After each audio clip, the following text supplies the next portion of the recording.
AncientAlbatross here again with the Cypher Unlimited crew -1. No Anthony tonight. He had to, I think he attended a volleyball dinner with his daughter. Either way, he's out doing something, so it is the Dean and Anthony show tonight. So I am accompanied by the lovely Alphadean. And Dean, what are we doing here tonight? Well, before I go any further, I want to know how I'm being. It's the Dean and Anthony show tonight. Oh, and wait, it's did I say Dean Dean? and Al show tonight. See, guys, I need a. It's been a hot mess since even before we got started. So yeah, that's that kind of night. See, we're doing things a little different, and yeah, I'll let Dean take it away from here. All right. So what we're going to do tonight, we're going to talk about this great indie game, Mörk Borg. But to show you how it can be easily adapted to Cypher and how it is like akin to Cypher in so many ways, and show like there's a resonance of things that give and take from both games. So, the best way to get that out is to just give a rough overview. So Mörk Borg is an indie tabletop RPG from Occult Ostermeyer Games and Stockholm Cartel. The text and game design are by Pelle Nielsen, the graphic design art by John Noor, and Dead People. It is published by Free League Publishing. It's an OSR-style game set in a grim, dark, apocalyptic world. It describes itself as a doom metal album of a game, a spike flail to the face, rules light and heavy everything else. This description hits the nail on the head, and the short synopsis on the back cover further drives the nail in. One day, all will blacken and burn, just as the two-headed basilisks have predicted. The world is dying. Time is short. How will you face these last days, robbing graves for soil-stained wealth, or facing down the apocalypse, hoping it can be fought? That right there is deep, heavy, and just awesome. I can see incorporating that into so much things that is Cypher System, and especially Numenera. Al? Yeah, so definitely awesome setting. Just from reading the little back there, it sounds right up my alley. As we learned when I was talking with KedHub, apparently doomed worlds is my jam. I enjoy apocalyptic things dying, the world being in general ruins.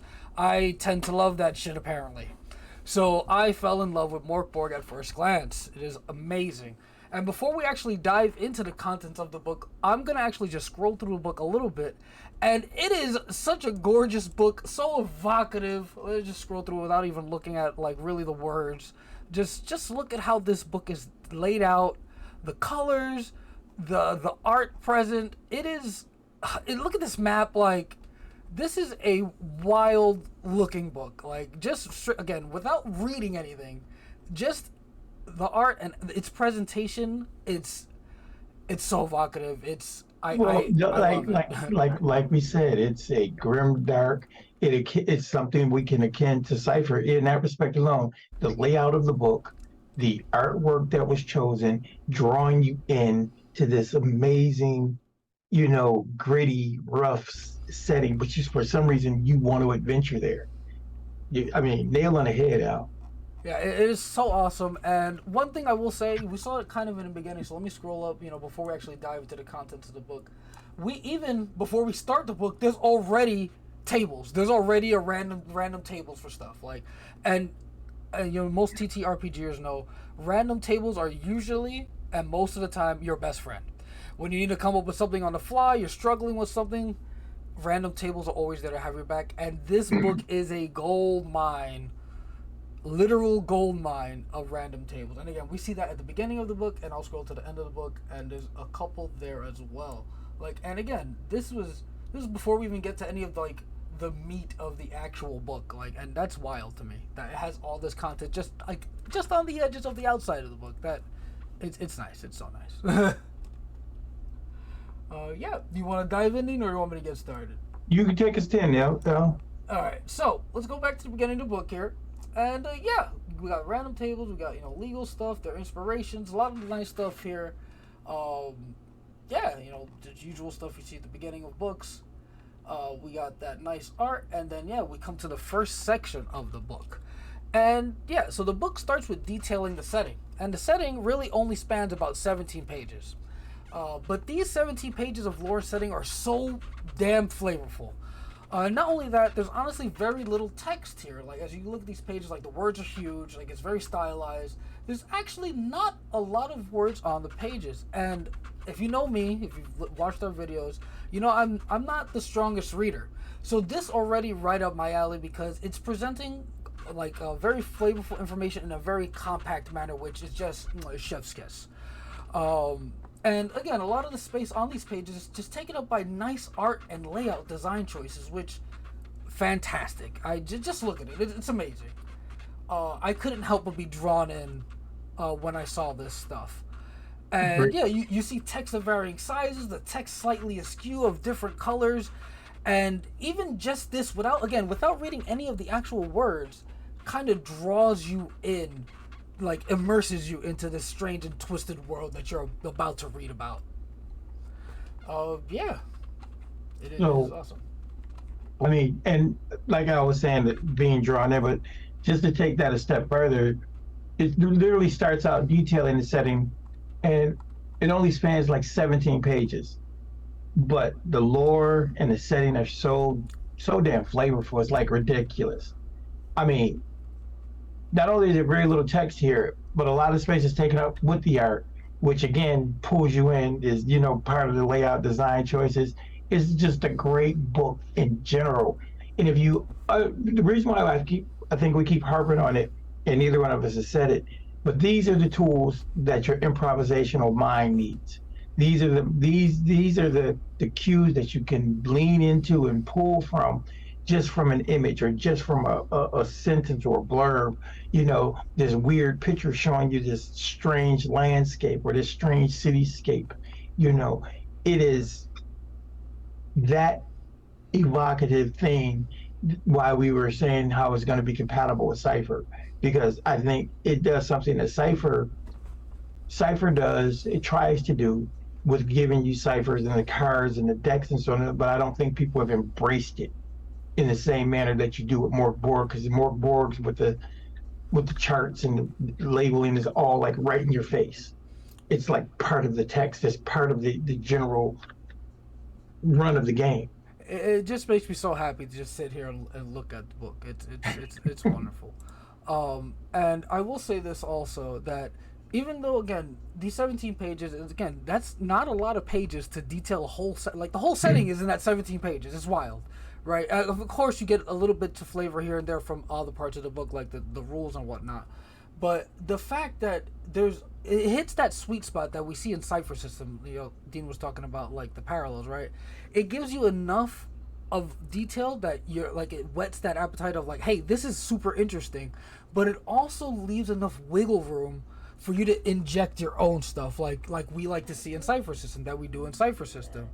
Like, we can look at this place like the Palace of the Shadow King, and if we read this, I don't want to read it word for word, but it just basically details a crumbling palace with a king who, like a shadow king, and he's being obscured by a ritual.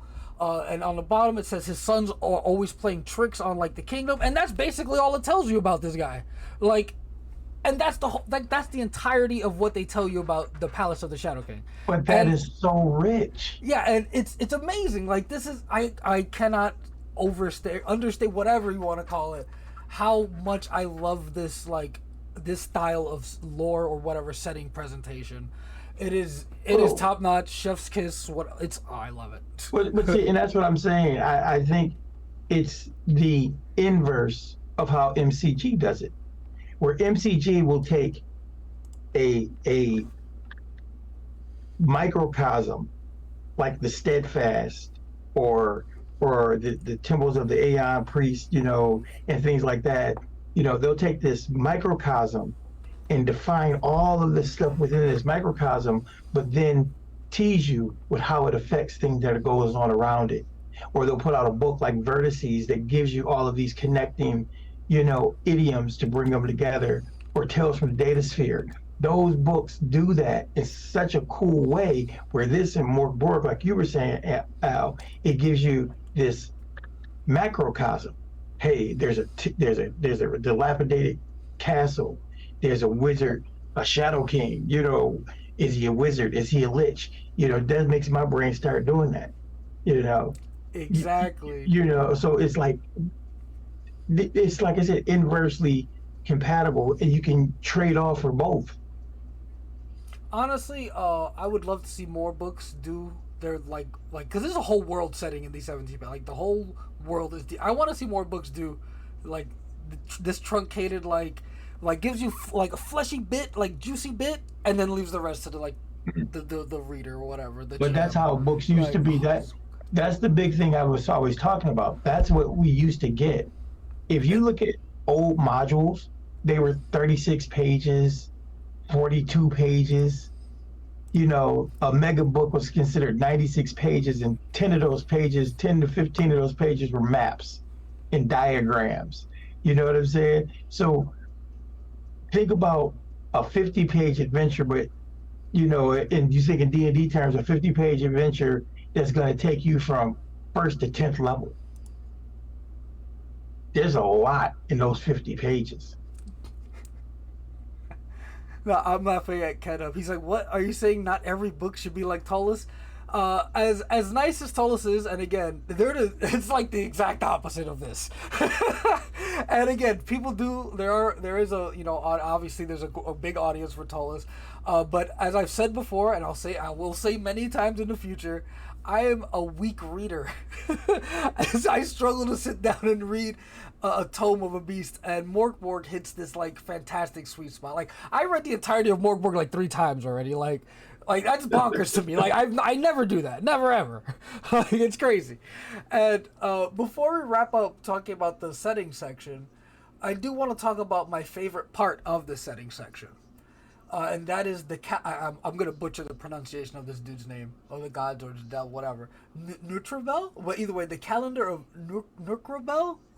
Either way, this is a calendar that the GM or the game world follows, and the world basically is ending, and you decide as a group how long is the world about to last or whatever. If it's short, you roll a d2, whatever.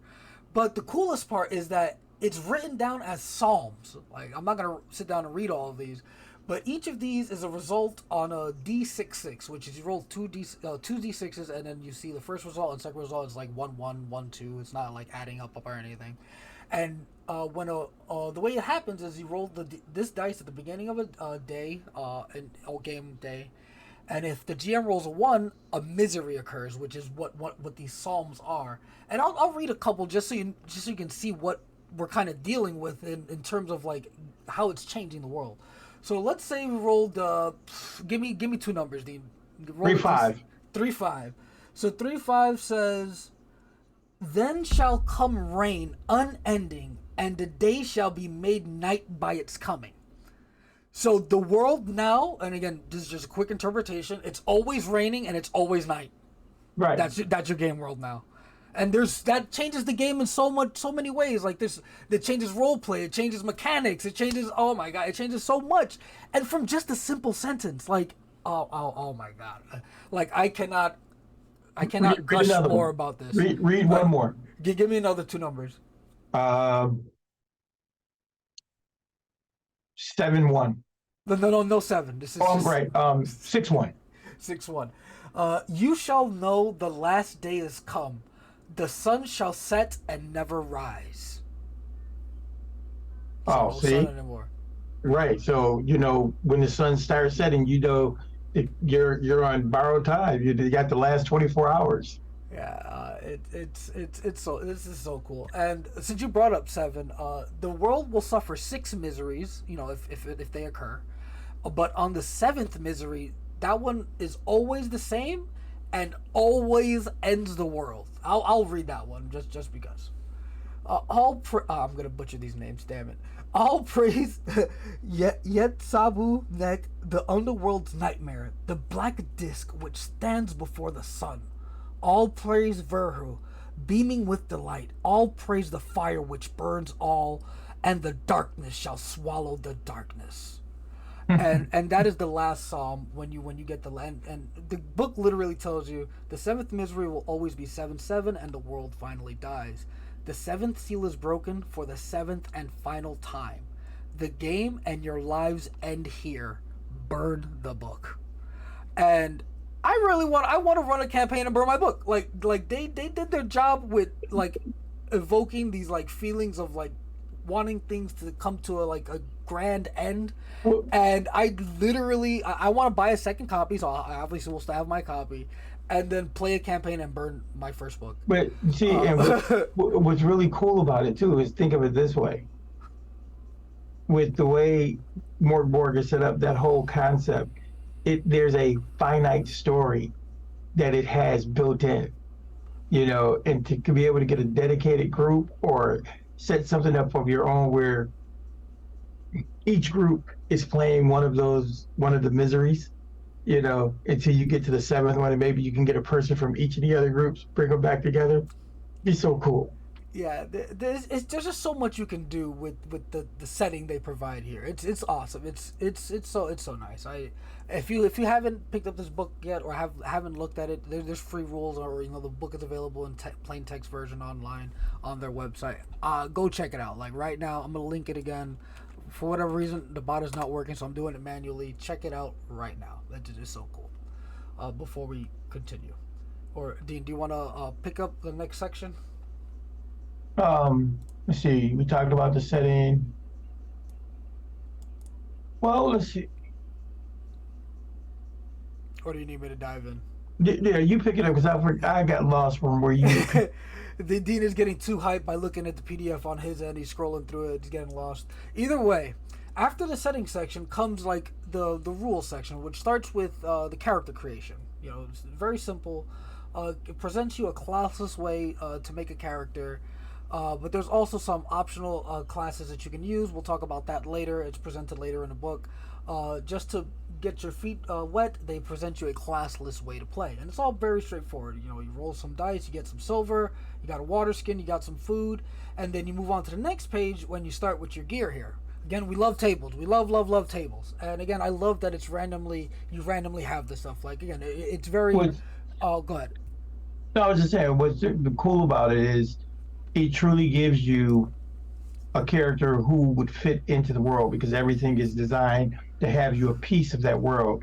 It alleviates some of the headache for GMs when you have those situations. You always have a player, Anthony, remember Anthony had the guy who wanted to play an android in his fantasy game, and Anthony's like, dude, there's no robots in my world.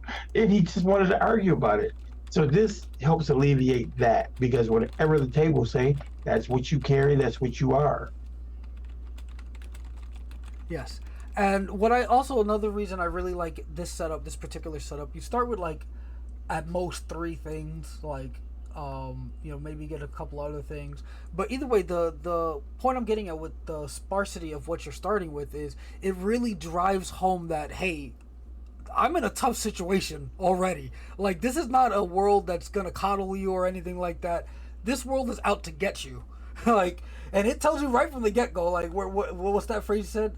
To begin with, you are what you own. Like, literally everything that you are is this. Like, it's amazing. It's so good. It literally lives up to its terminology or its descriptor, grim dark. Yeah, it is a apocalyptic, rough world. Like you said, 3 items. What you have is what you have. These things drive the actual idiom, where, we talk about the characters dying. Yeah, that's a very big possibility, but that's not the driving force of the game. It's not the characters are looking like, life or death in the sense of combat and stuff like that. It's more survival driven. It becomes primal and instinctual in how you play the game. Yes. It is awesome. And so we got the couple starting items here, and then it also has you randomize your weapon and your armor. So I guess you have like 5 starting items. You have your 3 random items, so to speak, and then your weapon and your armor. As you see, you roll a d10 unless you started with a scroll. Scrolls are magic or power. We'll talk about that later. And you see, the one is a femur. Look, this is straight for this is the weapon list, the equipment list. It's literally just a femur. And then we move on to see the rest of the list, and we see this awesome illustration of a guy just being bludgeoned or impaled or whatever with all these weapons. And this is the item list. Like, this is your weapon list. This is what you roll on to see what weapon is. This is so cool. Like I absolutely love this. And then you move on and you got the 8, 9, and 10 results here. You love it because it's just making you go, oh my god, exactly, it's gonna be that bad in this place. Exactly. Even the weapon list is presenting to you how dreadful this world is. Like, again, it's I I can't. mean, I'm gonna be giving kudos to the people at Occult Games. Like this, it's so good. Mörk Borg is like to me, Mörk Borg is like the movie Book of Eli on steroids. I mean, And you're I right, don't know I the know movie. you've never seen the Yeah, movie, right? I sure haven't. Fucking uh, hell.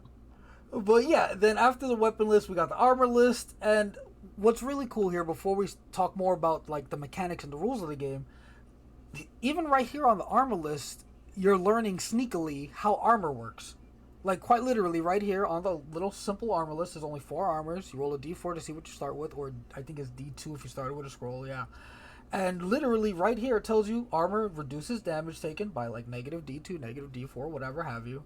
And if you're wearing heavier armor, it makes agility and whatever defense is harder to do. That's so straightforward. Like it's so good. And you're, and again, this is like without literally telling you, hey, this is the rules for armor. It just presents it in this fashion, and you're good to go. Like that is, I love this. I'm gonna say this a lot. I love it.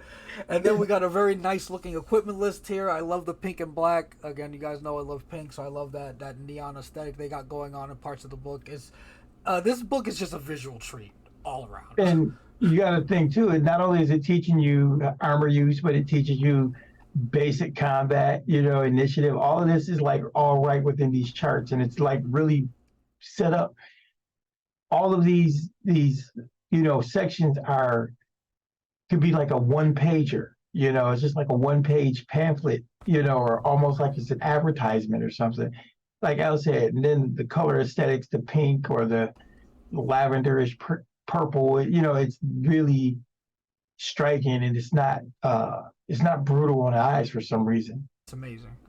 But yeah, even though the next section here before we get to the bestiary is something like, I think it's pages like 18 to like 38 or something, or 50 something, like there it goes up to like whatever.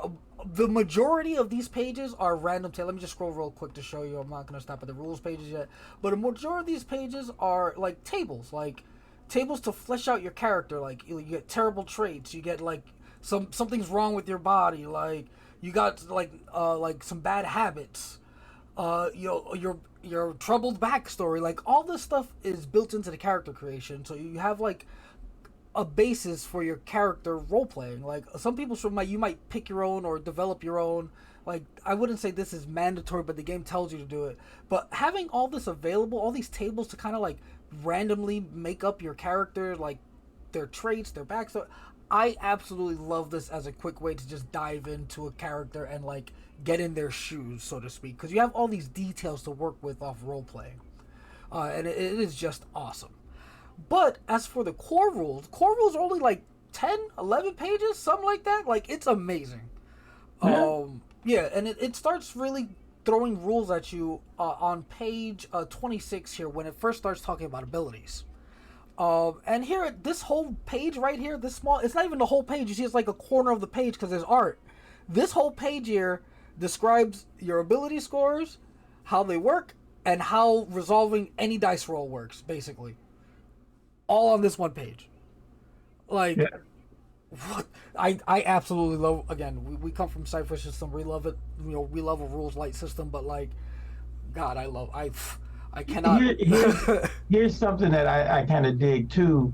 If you were talking about the traits, if we look on, if you're on the PDF, it's page 38 on the PDF. Yeah. And where they got the trauma or bad childhood, hidden history, twisted fate, attending your birth already shapes you. Just imagine using the terrible traits chart, and then literally applying that to Cypher system, adding, the idiom of the terribleness to it, to our descriptors. If you wanted to make a more a game with more gravitas, or you wanted to build something like, a movie like Knives Out where everybody has an agenda. Don't you think that would be like freaking amazing? Yeah, like that's what I mean. Like that's why I love these tables. Like, and again, we mostly play Cypher system, but we're poly gamers, right? We try to think of things in the scope of playing multiple games. Right. And tables like this, there's no mechanics tied to these tables at all. It's all flavor. So these tables are usable anywhere, any games you want. Like, and again, I've said this a million. I love that. I like, again, having tables like this as a GM and a player helps so much. Like, But that's what I'm saying. Because I mean, look, if you look at some of these, we do have some of these descriptors already in, Cipher system, but they don't have the same heavy negative connotation. So, like for example, like the deceitful one. What if you had in there that he was a habitual liar, so he had to at least tell one lie every hour game time or something? He just had to. It was so it would have to become one of those situations where you could award if he's leaning into it, telling the lies, but even keeping track of his lies. So like you keep track of the lies to use on him later. It would be amazing. Just a little fun, twist that you could do. yeah, 100%. Like, I would love to, like, because even just with this table, you roll twice, pick two of these, and you have yourself a shady NPC. Boom. Like, it's so good. Like, but either way, before we get too invested in these tables, let's talk about the mechanics, the actual rules of the book, right? The game. Again, we start seeing it here with the abilities. It's all spelled out here how the abilities work. You get plus or minus. You roll your stats 3d6. Yeah, if you roll a classless character, you use 4d6 to get you a little bit better two stats. Yeah, and it's all you do with the stats though is you track a plus or minus as you see here under the abilities. You for the entirety of the game after the character creation, you don't keep track of the exact number of your ability score. Only the plus or minus. We'll talk more about that. Because that's how because that affects your die rolls. It's all that matters. Yeah, Right. that's the plus or minus to your die rolls, and that's all that really matters. Your base ability stat doesn't matter. It's just the die roll. And it also has a little table here, difficulty ratings of how hard something should be. And this is on a D20. It spells it out very easily. Like we have the scaling grade in Ciphers of 1 to 10. This is kind of their scaling grade, even though it's just a simple 1 to 20. It kind of tells you, breaks it down. Like, hey, an 8 is routine, but it has some chance of failure. Like, this kind of breaks it in a very Cypher mentality kind of way. Like, hey, 12 is pretty hard, or normal. Like 14 would be pretty hard. And whatever. This could actually help people in reverse when if they're gonna play Cypher system and they come from a more D&D style game. This is giving them an understanding of when you go to difficulty 3 and it's like, oh, I gotta roll a 9 or better because it's routine, but there is a chance of failure because it's only a 9 on a 20-sided die. But then 10 to 12. That's when we do, what's the name? It's pretty simple, but not simple enough for not a roll. 12 is a normal difficulty of things. Difficult, as you just move up the scale. It's like, it makes a connection, at least to me. It's awesome. Yeah, no, that makes perfect sense. This is a great, again, it's awesome to see that scale presented in such a simple way, even though we come from, again, Cyphers is where it's like a 3 grade. You can look at something like this and be like, oh, that kind of clicks. That makes sense. And I love it. And the next page here is a very simple carrying capacity rule. Because it is, apocalyptic, post-apocalyptic, whatever you want to call it. Survival is, a big part of it. So how much you can carry makes sense. Like, you want to keep track of that. Depending on the GM, I don't see myself tracking this too heavily, depending on how much I want to roleplay that survival aspect. But the carrying capacity rule is very simple. So which is why I like it. What is it? Your strength plus 8. That's how many items you can hold. That's it. No tracking weight. There's no 1 or whatever. 8 plus your strength. Normal items you can carry. Done and done. Easy. Love to see it. And for those who need it just a little bit more intricate, all you have to do is just assign a higher number to a heavier object. Even though they've got strength plus 8, this item they're carrying is a 3. So now instead of having 5 more slots. Instead of having 7 more slots, you got 5 left. Stuff like that. Exactly. It's awesome. I love the simplicity. It moves on to hit points after that. You generate your hit points this way. The classes have their own way to generate hit points, but it's usually a D something roll plus your toughness. That's how you get your starting HP. And even right here, this is the whole like. This also breaks down what happens when you like get hurt. Like 0 HP, you get broken. Negative HP, you die. Very simple. And even you see that little yellow line there. If there was an actual book, you would see the spread. That little yellow line goes to the table that tells you what broken is. Like it's laid out so wonderfully. And Right. yeah, I really like the broken rule, by the way. Before, like, I love that. Like, when you get to 0 health, like, something bad happens to you. You don't straight up die, but something like you can lose a limb. You start bleeding out, like, instead of just straight, you fall unconscious. Then you wake up some rounds later, like, and then you can also just straight up die, too. Yeah, or you can, like I said, lose an eye, get a limb cut off. I mean, it's just really, it works for this type of setting. I absolutely love it. On to the next part, which we were just talking about. They're going to tell you how to get there. They go right over combat. Initiative is the first thing. Initiative is the simplest thing. You roll a d6. 1 to 3, enemy goes first. 4 to 6, PCs go first. Agility plus d6 for individual initiative to determine who goes first.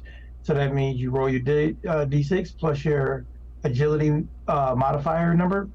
Boom, you're golden. Quick and easy, quick and dirty. And the cool thing here, and I love that they did this.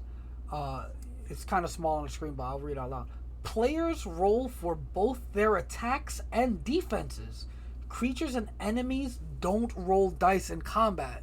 Where have we seen that before? Oh my God! So it's not a hard stretch, not a hard leap. It is, and again, anything that takes workload off the GM, love to see it. And here we see that Cypher comparison where it doesn't look like the GM's actually rolling many dice in this game. Mainly to generate off tables, but he's rolling off the tables. That's where he gets his dice rolling in. Exactly. And then down here it explains, melee is strength, range is presence, defense is agility. It explains what crits do, explains what a fumble does. This is literally the entire rules for combat right here. Like this, like it's crazy. I love it. I love it. Then it goes on to talk about how long a round is, and again, this is the whole section of how long a round is. This big piece of art and that tiny sentence. Then it talks about the other stuff.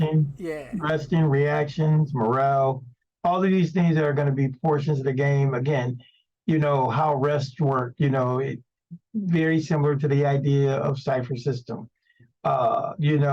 If you look at, it gives you rules for if there's a problem with the person, so being poisoned or sickened or something like that, they don't heal. Overnight.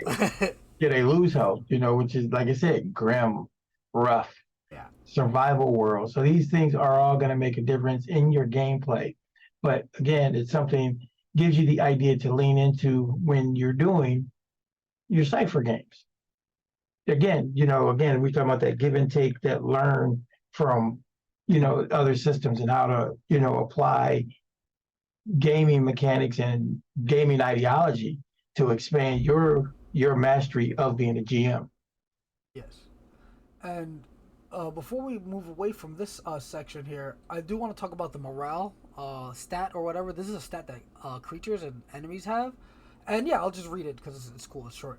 Most enemies will not fight to the last drop of blood. Roll for morale if the leader is killed, half the group is eliminated, or if a single enemy has only 1/3 of its HP left. If you roll greater than the creature's morale with a 2d6, it is demoralized. Roll a d6 to see if the enemy either flees or surrenders. That can bring about some really cool role-playing aspects. Are your PCs like murderous? Are they bloodthirsty? Are they trying to save the world? Are they gonna show their graceful side and let these enemies live? I absolutely love this. And another great part about this is if they're fighting something really strong, it presents a way to end that combat early. There's no need to drag it on if the enemy itself does not want to continue. I absolutely adore this method for kind of ending combat a little more quickly. Because again, as fun as combat is, sometimes it can drag on. And This is just an excellent kind of shortcut way out of it. and still be very flavorful about it. Like I absolutely love this. This yeah, is a great this next section. I really want to touch on this next section because I think this next section is going to be the absolute creme de la creme as a training tool for our Cypher system GMs. This section talks about getting better. And it says the game master ultimately decides when a character should be improved. It can be after completing a scenario, killing a mighty foe, bringing home treasure, or so on and so forth. It's something I know that our Cypher GMs struggle with as far as allowing characters to improve, and tier up. If you lean into this ideology, you know how much XP to give out. Again, you can do like we've always said, some of us use breaking the XP into two different pools, give them two different names or something like that. XP red, XP blue. XP blue is everything you earn for the session and can only be used for character improvement. Red is, used in game. But however you use it gives you a way to help you control how fast your characters are improving. It's kind of cool.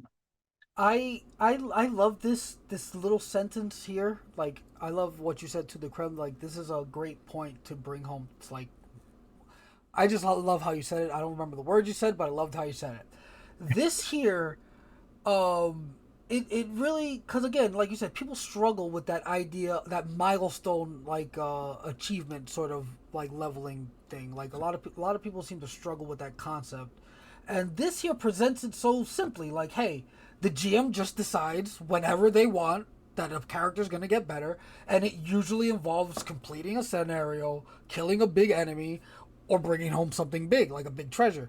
Like, and it's so succinct and it's so like to the point, and it just is the essence of milestone like leveling. And So, and again, I here we love go. this.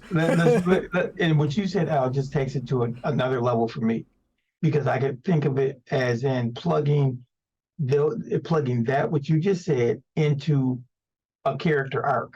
So every time they complete a portion of the arc, they get an improvement. Exactly. And it's such a good way to do it in Cypher System. Like just if you're struggling to like again with the XP pools, I feel like again this is a super aside. I feel like separating the pools in Cypher System is such a like it adds so much bookkeeping when you can just do milestone advancements and just let players have fun with that XP. That too. And when your method, it would be an excellent way for kind of people to kind of let go of that like needing two different pools because it's still character driven. Like, hey, once your character reaches this goal, hey, they can advance. Like it still lets them control the pace at which instead of kind of trickling XP to them, they can say, hey, once you completed this leg of your journey, your character arc, you get an advancement or you get two of it, whatever. Like you tier up all whatever. Like, and again, sorry for the Cypher system aside. Is just Well, no, that's what we're doing. This is what this whole review is about: is showing how Mörk Borg can be. We can use other games. Mörk Borg is just like the first one we picked to do this with.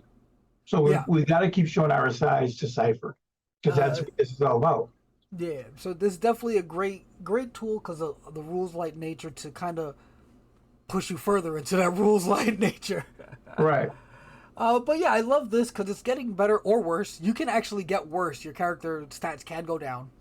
You basically, I'm not going to detail it specifically, but you roll a dice against your stats, and if you roll over your stat, I think your stat goes down, and if you roll, I'll just read it.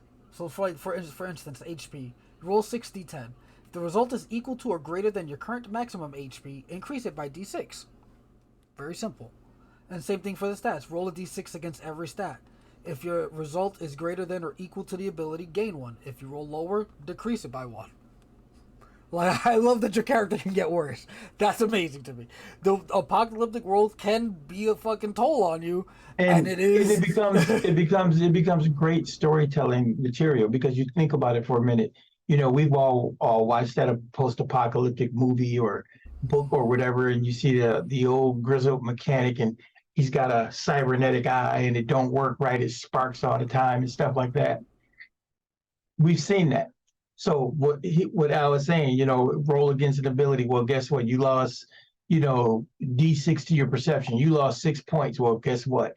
You lost your eye and the last adventure you were on, or coming home from the last adventure. So it becomes a storytelling, piece that's like right in there, just built in for you to embellish upon. It's awesome. Great stuff. It's so good. And next section here, they talk about powers. Powers basically spells. You got to roll to see if you can use them each day. You got power points. You roll a d4, add your presence modifier. That's how many spells you can use each day. But the interesting thing is here, when you go to actually read a scroll to do the spell, you got to roll a difficulty rating 12 roll with your presence modifier. If you succeed, the spell works. If you fail, it doesn't, and you lose health, and you become dizzy, and you can't cast spells for an hour. Uh, but the funniest part, or I guess the coolest part, is there's a fumble table if you roll a 1 while... I don't want to like show the whole fumble table. We'll get to it when we get to it, but when you roll a 1, there's an arcane catastrophes table, and it has stuff that's immediately apparent and stuff that's might not be immediately apparent to the PC. Yeah. But yeah, it comes with 20 spells or abilities. There's unclean scrolls and sacred scrolls. They're like kind of I guess the way I look at it is there's like damagey spells and then like more buffs or like utility spells. And yeah, they separated 2 D10 tables of pretty cool stuff. And here's another interesting part about this. It's post-apocalyptic, but it doesn't give you any.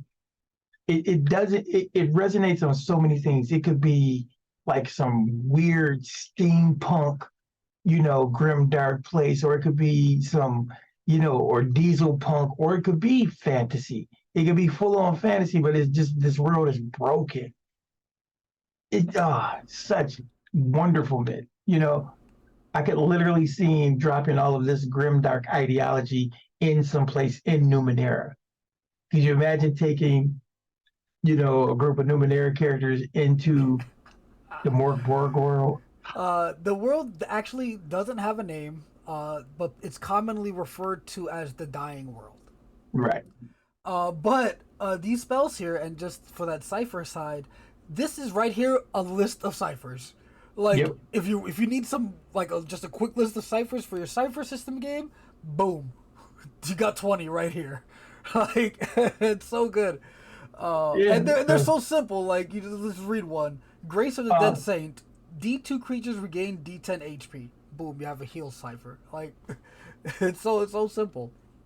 Right. And the thing about it is, could you imagine doing something like, I could see you turning this into like a wild magic chart. Yes. And just, and like that would be one of my intrusions. That might be a standard intrusion in my Mörk Borg run cipher game, where if they rolled 1, this one intrusion can happen at any given time, and that intrusion would be all their ciphers switch, their cipher abilities like that. So they just randomly switch up, which would be crazy. You think you're running around with 5 foul cycle pump where you can summon 1 to 3 D4 skeletons, but next thing you know, you're looking at telekinesis, so it'd be just something crazy like that. That could be so much fun. Yeah, I absolutely love this list of spells. It's so good. Then they moves on. Well, there's a little table here that talks about the basilisk. She's in the lore, the creator of the world essentially, or the creator of, I think, everything. I know she birthed another basilisk who is the basilisk Veru, who is making the predictions about the world. Mm-hmm. But this is just a neat little, like, this is another random table for the GM. Like, you need something that the basilisk needs to run a quest. Boom, roll a d20. This is what you need to bring to basilisk, and how you go about that is up to you. Like, it's awesome. But the last bit of actual rules, like as far as the mechanics go, is omens, which are really cool. And if you've played Cypher Systems, it's very kind of similar thing. Each character has their own set of omens they can roll each day. It's usually a D2 or D4, and you use them to, kind of like XP and Cypher System. Use them to give your character advantages. They do 1 of 4, 1, 2, 3, 4, 5 things. You can use an omen to deal maximum damage with 1 attack, to re-roll your dice or anyone else's dice, lower damage dealt to you by D6, which is super cool. Neutralize a crit or a fumble, meaning you can get rid of a crit or a fumble, Mhm. and lower a test by 4. Essentially, like using effort, kind of. Instead of reducing it by 3, you're reducing it by 4, which You is could say cool. I that, love and I this. mean, and yeah, and I could see that could be a cool thing to add into Cipher. You can give up an XP to completely neutralize, or extra XP to completely neutralize a GM intrusion on a 1. Yep. I also like the deal maximum damage, even though that doesn't really apply with Cipher. I would say like, yo, if you give me like an Omen, you deal double damage or something Right, like. or just it'd be like you get a free level of effort on damage. Yeah, or whatever. Like it's there's so many ways to play with this within Cypher too. Like Exactly. I love the omens, It's omens awesome. portion of the rules, and then yeah, the rest of the front portion of the book is the tables we talked about. How to flesh out your character's traits and backstory, and you know how they're broken due to the world, which I love. And it is the arcade catastrophes. And I will. On the bottom right it says you read it wrong, you illiterate fool. And I will say I did not know this said arcane catastrophes when I first glanced through the book. I was like, arcane catast ropes? Like what is that? Where are you looking at, Al? On page 44, arcane catastrophes.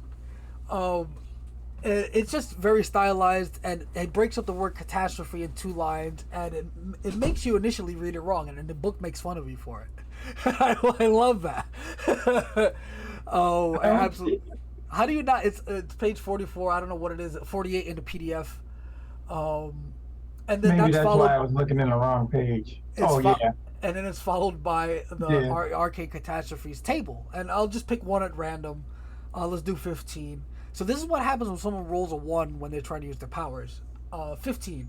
Your skin pales, then begins to emit a sickly greenish light, and that's what the player realizes initially or immediately. And in the pink, that's what they kind of tend to realize later.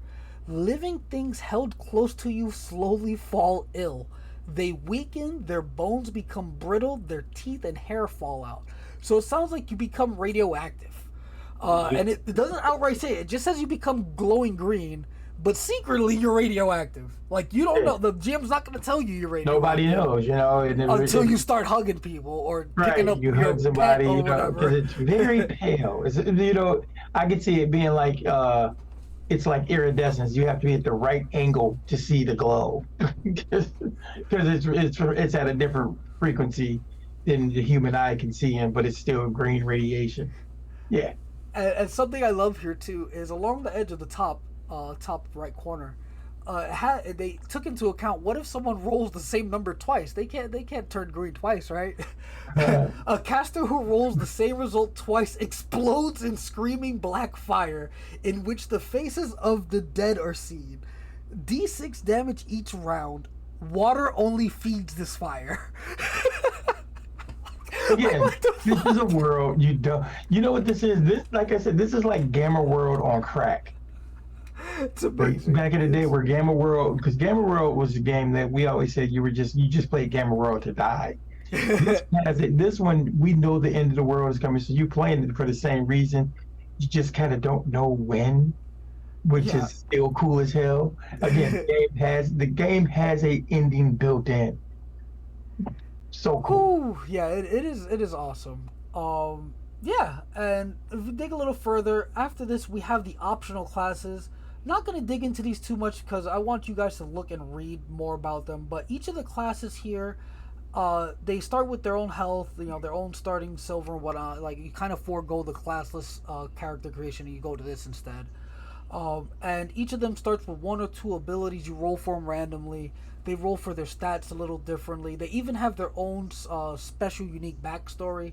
Like the Fang Deserter here, you roll a d6 to see, let's say 4. Your earliest memory was sleeping with dogs in the corner of an inn, waiting for someone to return. Oh man, that's sad as hell. Oh, but that is your backstory now. Like that, and each of the classes has something like that. Like the Scum has bad birth. The Esoteric Hermit, what is his thing? Your Eldritch origins. Like it's so cool how they set up these classes, and each of them is numbered. There's 6 of them, so you can pick one at random. I just love I once you think can generate all this randomly. One, I like the idea too that it's also they also do a classless character. Yes, it's awesome. You can go in depth or just keep it broad, and then kind of specialize your character as you go with the Narrow it as you classless. go Yeah, along.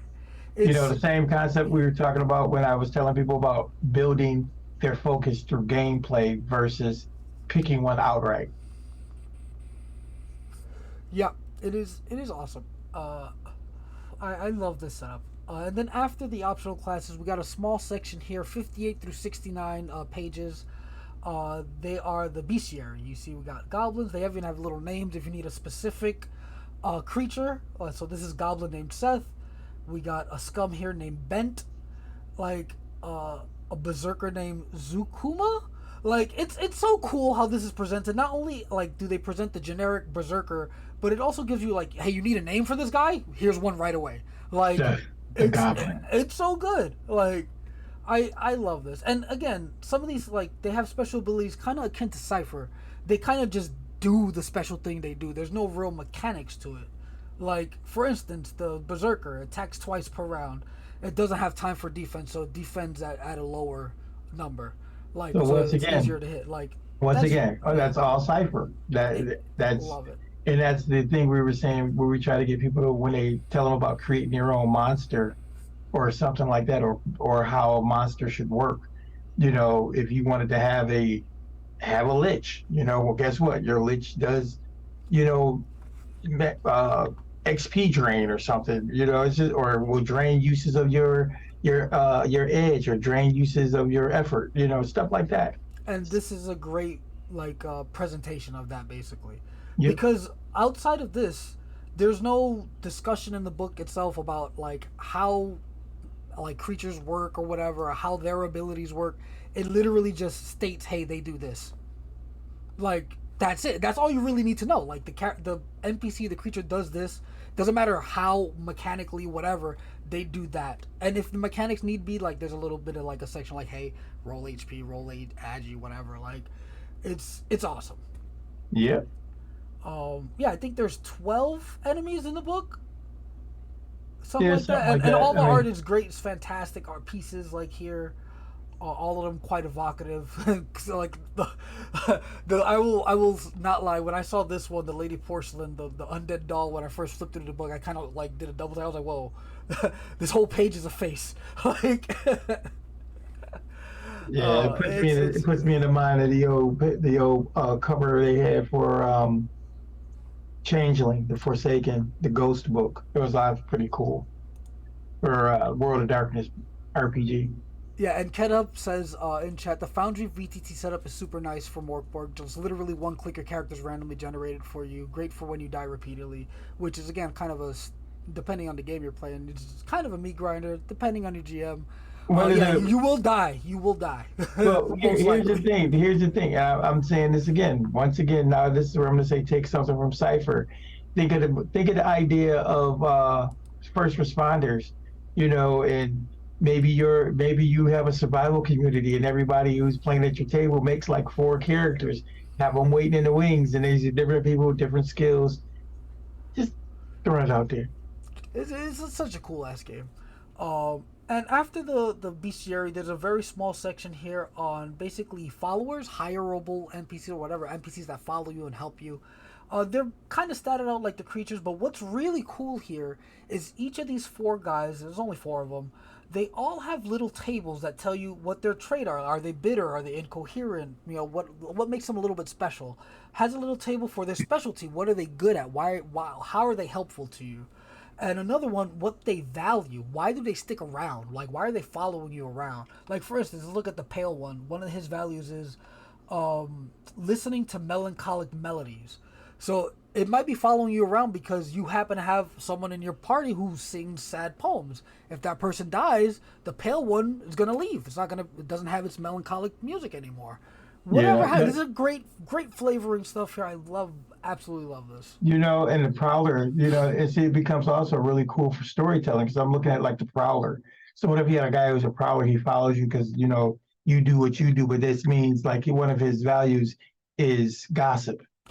So he prowls and hides in corners so he can hear all the gossip in the towns. And this is why he travels with you, because you afford him some protection in that realm, you know. But then like you said, his traits, he could be lazy or a traitor or a braggart, all these cool things, and he gets a specialty. So you actually have a fleshed out character without without having to do a lot of work. It's literally 4 dice rolls. Yeah, or you could dice, just pick, or you could pick the 3 options here that you like the best. Like as a GM, anyway. Like you're like, hey, I want him to be a lazy guy who's following us to getting credit for our exploits, and his specialty is climbing impossible routes. Like he's great at climbing stuff. Exactly, and that would be the coolest thing. When you wanted to do this too, I would actually have the players roll it.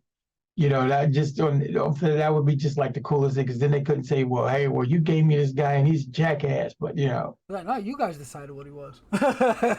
Exactly. Yeah, and after that, like, that's literally the bulk of the book. Like, that's the entirety of the book. After that, we have an introductory dungeon crawl called Rot Black Sludge, or The Shadow King's Lost Heir. And it's just an introductory dungeon crawl for Mörk Borg. It presents a story here. Initially, I really love how it presents the beginning of the story. It gives you a seer who's trying to get the king's lost heir back. Otherwise, the kingdom is going to go to the king's dumb brother. And the seer starts by telling you 2 truths. And there's a list here of D8, which I love this setup. The seer is going to tell you 2 of these things, and they might not be true. Like, the players won't know that. But yeah, I absolutely love this. Like, they get told, like, hey, a seer is going to tell you some prophecies, and he tells you these 2 things, and that's it. Like, but you as the GM know, like, hey, that's false. Hey, that's somewhat true. Like, I love this. I absolutely. And but that's the thing, though. What I'm saying, what Mörk Borg is doing, like I said, I kind of see it as the inverse of Cypher, because they're giving you this thing that has to be a part of it. So, if you sit on any Mörk Borg table, this basic thing is a part of it, but what's the motivator or what's the driving factor? You don't know. It's going to change. You can play the same adventure, and the seer is going to tell you something different every time. Like, exactly. Which is awesome. It's so good. And that's what I'm saying, because you got to do it. You got 6 times, because on the 7th one, it's a night. Yeah, and the cool thing, the one thing I really like about I don't want to go over the entirety of the story, just to avoid spoilers for any players who might want to go through it. But what's really cool about this dungeon here is it gives you 2 tables. These are random encounters. It tells you what rooms these random encounters are gonna happen. But it tells you, hey, table A, use this one whenever. Table B, use this one only once. Like, this is a special thing that's gonna happen once in the entire dungeon. Like, and I love that when they visit these rooms, like let's say I played in this adventure multiple times with different GMs. When we enter these specific rooms, I'm going to see different things happen based on what the GM is rolling at these tables. Like, it's so good. It's so good. Like, it is. I'm just gonna scroll through it quickly just so you can see there's maps, there's details of what's in the rooms, there's little pieces of art of the main piece of what makes the room special. Like, it's so good. I just love how they present this pre-written adventure. And you know me, I don't really look at pre-written adventures much, but this is a short one. It's 14, 13 pages, and that's it. It kind of just details a pretty simple dungeon crawl for you to take your players through. I love it. And at the very end, there's more tables. More tables. Why not? Let's just give you. And they call this one even more reasons to risk one's life. And this is like a generator to start your adventure. Like, where are you going? Where do you wander? Who or what contacts you? Adventure Spark. Roll a D100. It's like all these different crazies, like Adventure Sparks. You got hunted by a bloodthirsty death cult, so they want you as a sacrifice. Defend a fort from the undead. These are all these little things. And for instance, I'll just give a very specific example because I talked about this on the Discord yesterday. I sat down with my stepdaughter and my husband. We played No Thank You Mörk Borg. We combined No Thank You Eva and Mörk Borg. We basically made Mörk Borg characters. We used the rule set from Mörk Borg, but we plopped them down in No Thank You Evil and on that world map because she likes it. My stepdaughter, that is. And Awesome. we used this table to figure out what our story was going to be. And we rolled on board a ship on the Endless Sea. There's no Endless Sea in No More Thank You board. Evil. No, in No Right. Thank You Evil. So I looked at the map. I didn't read the book. I just looked at the map. The sea doesn't have a name, so we just called it the Endless Sea anyway. It was Right. like the Endless Sea, and we rolled Who Contacts You, which was really funny for No Thank You Evil game. It was a badly burned priest. I forget which number that is, but I remember it was a badly burned priest. Number 3. And the adventure spark was 77, which was they're coming out of the walls. That's literally all it was. And that was so, like, and that's all we needed to generate like an hour and a half session. Like, oh, it was so good. And if you think about it, if you wanted to you could say, you know what, I'm going to run a 12-part campaign or a 24-part campaign, and every session is generated off the charts. And this, like, I'm not a mathematician. I'm not gonna go and look up the probabilities or whatever the odds. Like, how many different combinations are here? Like, you know what I mean? Well, Like, let's this see. is a ton of different like Well, if permutations. you look at it this way, you've got 32 132 numbers in general. It's And wild. the number of permutations that you can get out of 132, We don't need no specific numbers. It's a lot. That's the takeaway here. You could take this one page and run adventures for like years. Like, depending on how in depth you take each of these prompts could be one session, multiple sessions, a campaign. Like, I love generators like this. I know I've said this a million times throughout this video or this stream, whatever. I absolutely love all the random tables within Mörk Borg. And yeah, go ahead. No, it's pretty amazing. I mean, when you think about it, you know. And it ends again with more random tables. It has a dungeon generator, just right in the back of the book. Tells you, it can name the dungeon. It tells you if it's active, inactive, what's the imminent danger, distinct defeat. There's also an app for this too. There's an app that generates these rooms for you as well. I think I can if you go to that Mörk Borg website, I'll link the website again.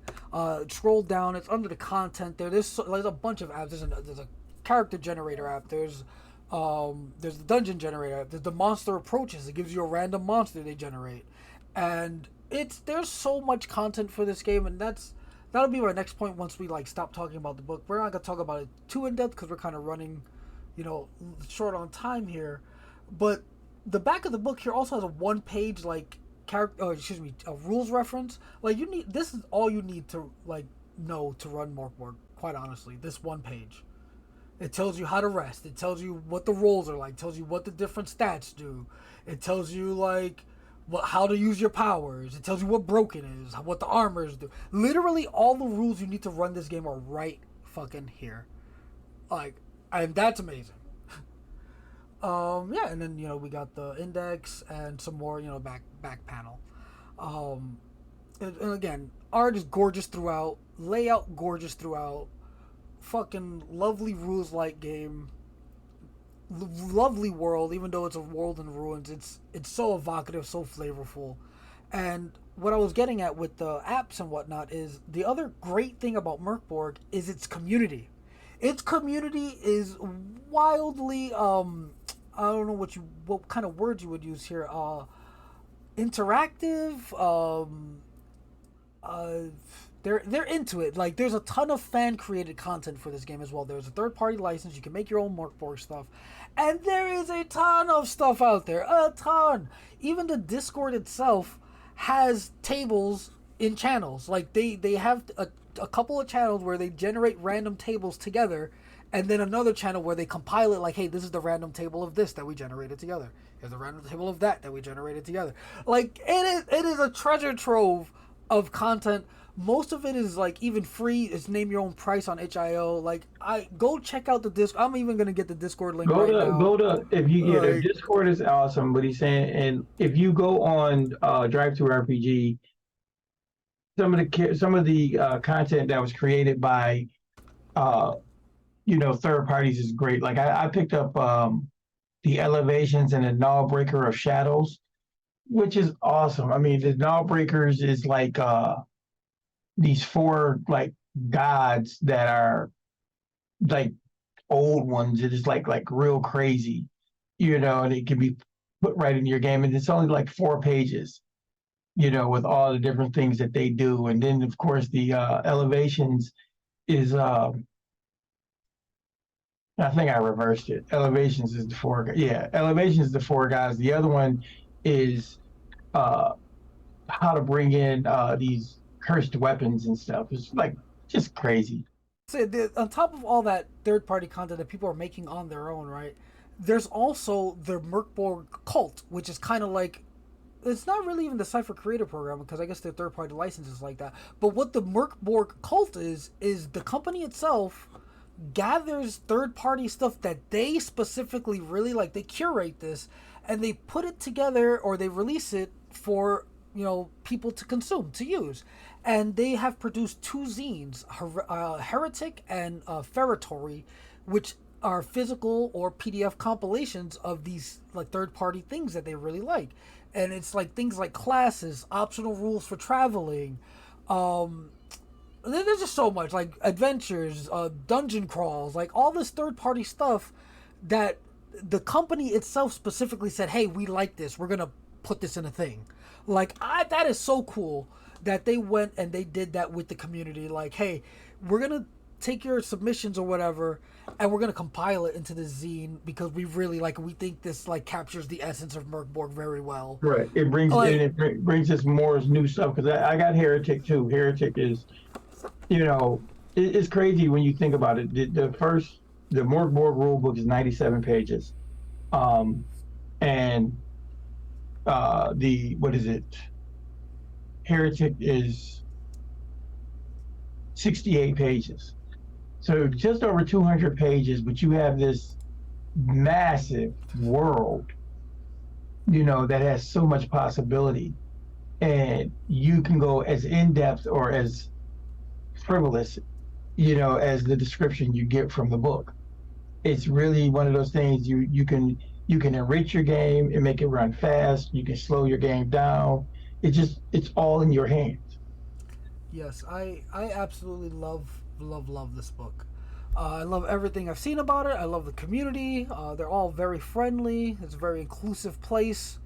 And just the sheer amount of content, like just not from like you go to that Mörk Borg website, they present you with a slew of things to look at. But then again, in the Discord, you see all these community members making their own things, and we see it on Cypher Unlimited too. Like, but I think we see it even more in Mörk Borg because of how like even more rules light it is compared to Cypher system. Like, and it's awesome. And I just go look at the Discord. I'll put it this way. Yeah. I'll put it to the world this way. It's if you're already the type of person who is telling improvisational stories and your game is driven by the narrative versus mechanics or simulationist ideas or so on and so forth, then Mörk Borg is a place that you want to jump in with both feet. If you're people like us who really dig Cypher, which is kind of like middle of the road when it comes to mechanics versus narrative drive, because Cypher is very much narrative driven, but it has enough mechanics, as I like to put it, to get out of the way. It has the mechanics you need to kind of control the narrative on the slide.